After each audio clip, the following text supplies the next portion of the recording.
now for more on the story, we're joined out of Atlanta by Mr. Jim W. Dean, managing editor and columnist of Veterans Today.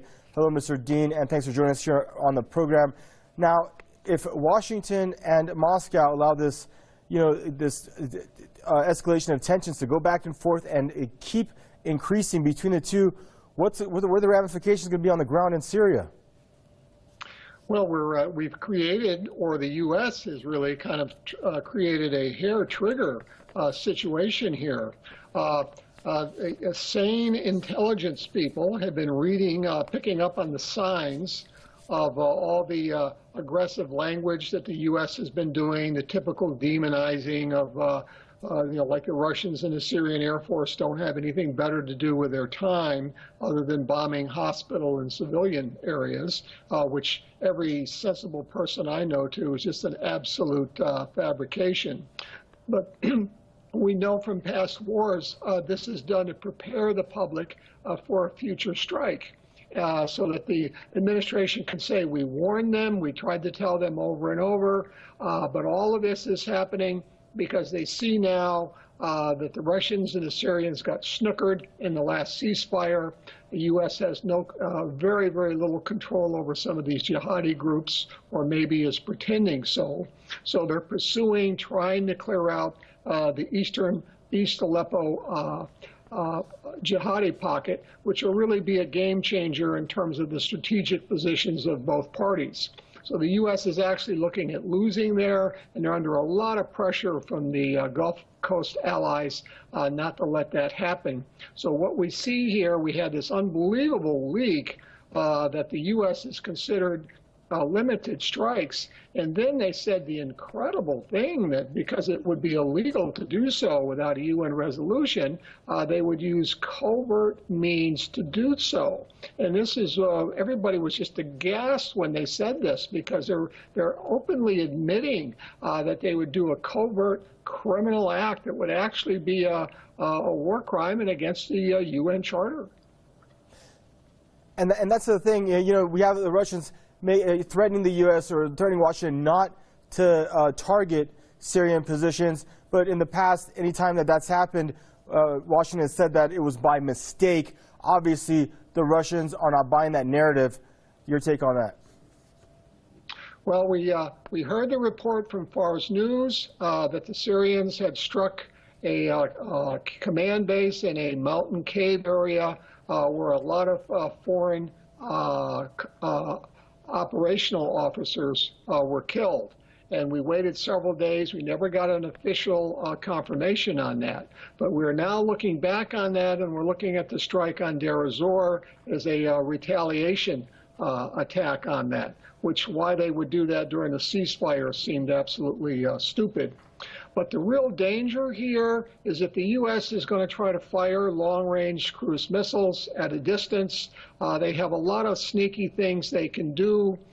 They can do what we call spoof electronics, where they can pretend that they are a civilian airliner. This creates a situation where a missile track could come from something that's been logged in as a civilian airliner to keep the Russians from firing. And then they can also fly under a civilian airliner and fire something, where if the Russians shot a missile, it would pick up on the airliner. And this is not beyond the realm of possibilities that the U.S. would try to set up Russia to shoot down an airliner by mistake and then create some more bad publicity. So we're really concerned that some very crazy people are really trying to throw any scheme up that they can to somehow try to stop the onslaught going on in East Aleppo, where actually the war could be won if the jihadis are basically run out of East Aleppo. But it seems like now every single day we're getting one or two steps farther from any prospect of peace in Syria. What's it going to take at this point to restore peace after 6 years of just crisis in this country? I don't see anything now. This is the big concern, and even some of the Russian spokesmen have said that they've seen it go too far in terms of restoring it. The real focus now is to end this gamesmanship, this one-upsmanship, where it's almost like a sports event where the hardcore anti-Russian Americans are going like, yeah, we can't wait to get some licks in and show those Russians. And this is not a video game. This is a country that's under tremendous pressure. We look at the videos and the photographs of these huge cities that have just been destroyed. This needs to be ended. We need to have the crazies get out of the line. There has to be some pushback public relations-wise, which we're not seeing from the EU. We're certainly not seeing it from the Western media, that they just don't have any sympathy for the suffering of the Syrian people. If they're not able to exploit the situation and get what they want, they're fully okay with the suffering continuing on until they do.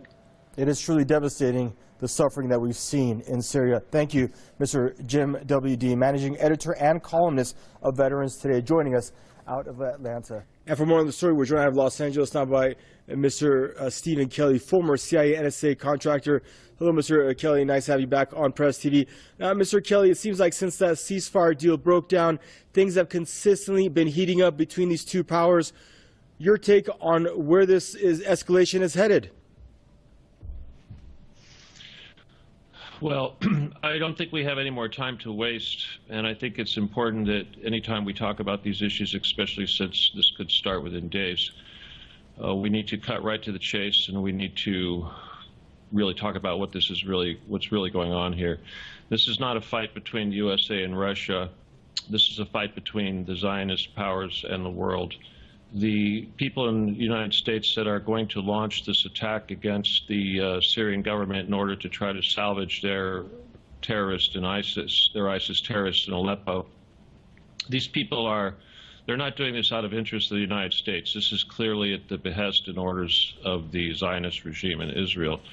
And unfortunately, the world focuses on the two main combatants, which of course will be the USA and Russia. But the reality is that the instigator and the entire source of this problem that's going to plague the entire world with nuclear war is located very close to Damascus, just a little bit over the border past the Golan Heights. And ultimately, I think the reality here is that this is not really about CIA personnel, Mossad personnel, ISIS personnel that will be destroyed in Aleppo within days. This is about what's going to happen after the fall of Aleppo, and I suspect that sooner or later it's going to be focused on the Golan, and this is where we should be focused. And we need to all remind ourselves constantly that none of this would be happening if it wasn't for the expansionist desires of the Zionist regime. And the very fact that we are now threatened with horrible annihilation and nuclear destruction should be time for all of us to sit back and look and see who is profiting and who is instigating this fight. And it is not between Obama, it is not between Putin. It is the Zionist against the entire world. This is genocide, and we really need to stop it as soon as possible.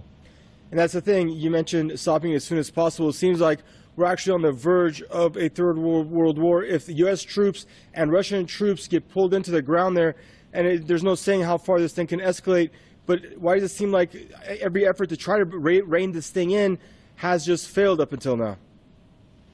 Because nobody wants to admit the truth. Everybody's pretending to go along with this charade that ISIS was not created by the United States. The United States is fighting ISIS, that it doesn't have anything to do with Israel, which is completely 100% has to do with Israel.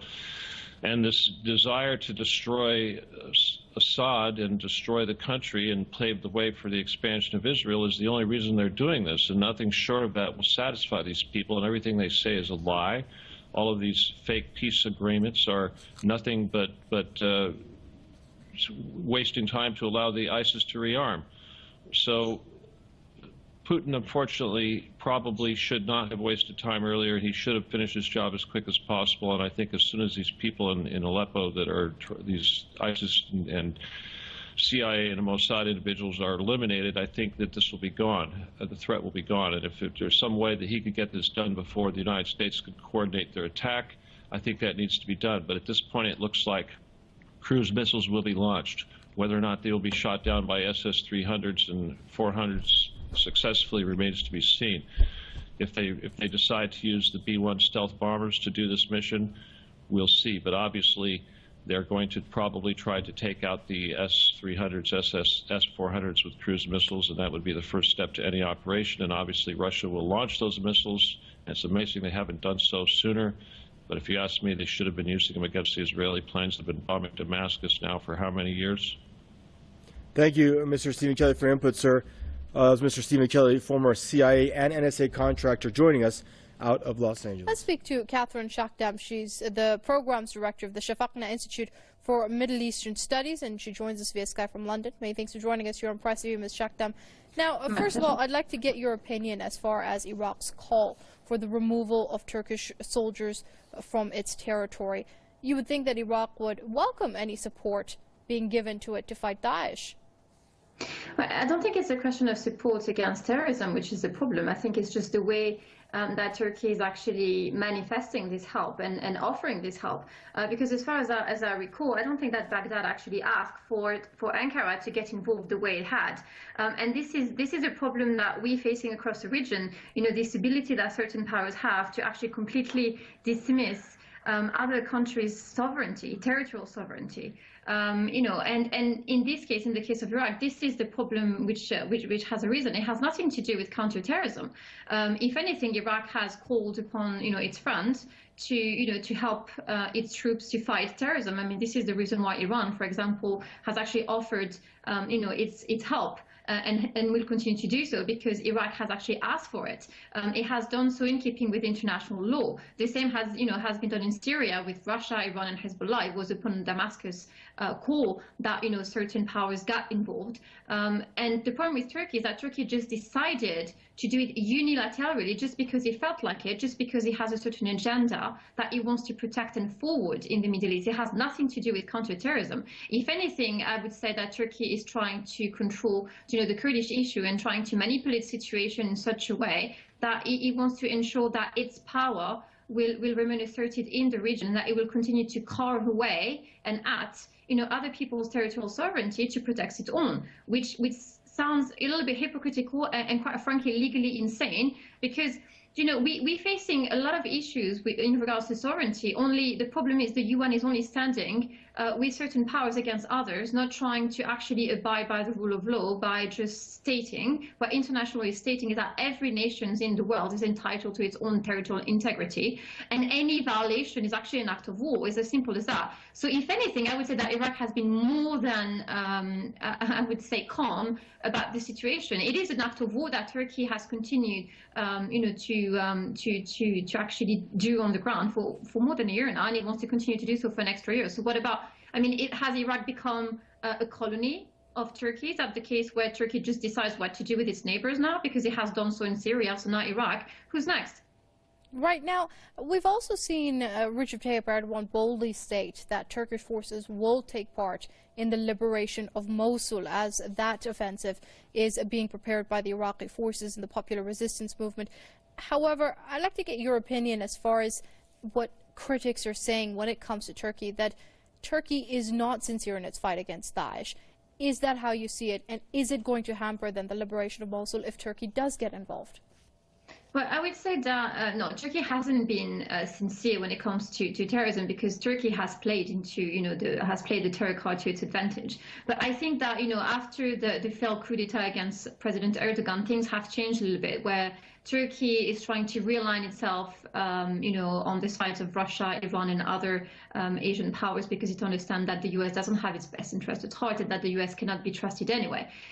So there's a bit of a real political realignment, or at least kind of Erdogan is kind of trying to re-envision his position in the Middle East and trying to assert what lines he's going to follow. That being said, he's still not very sincere, and of course you can't just suddenly stop to be embedded with terror. He has Saudi Arabia to kind of contend with, and he cannot just break away from under the clout of Saudi Arabia. So I think what you're seeing today is just an attempt maybe to kind of get away from terror, but he can't do that. Not after not because he has been so involved with terror. You can't just suddenly just decide to quit, just decide to change, side.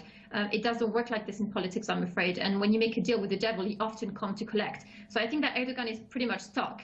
As far as Turkey's, ability to defeat terror, should he really want to, I would say I would be very careful personally, and I think that this is why Iraq has a problem with Turkey, because you can't really trust President Erdogan, because he himself is, ideologically closer to, Al Qaeda and the likes of Daesh than he is, than to Iraq, benefits. So that's the big problem here. Okay, let's see how this pans out. That's Catherine Shakdam, Programs Director of the Shafaqna Institute for Middle Eastern Studies, joining us via Skype from London. It's always great having you with us here on Press TV. Thank you.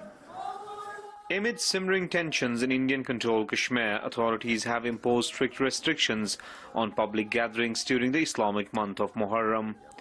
Several parts of Kashmir's summer capital, Srinagar, are under curfew, and security forces have been heavily deployed in the region, making it almost impossible for Shia mourners to take part in traditional Muharram processions. All link roads and lanes have also been sealed, and police stop and arrest those who attempt to defy restrictions and walk towards main roads.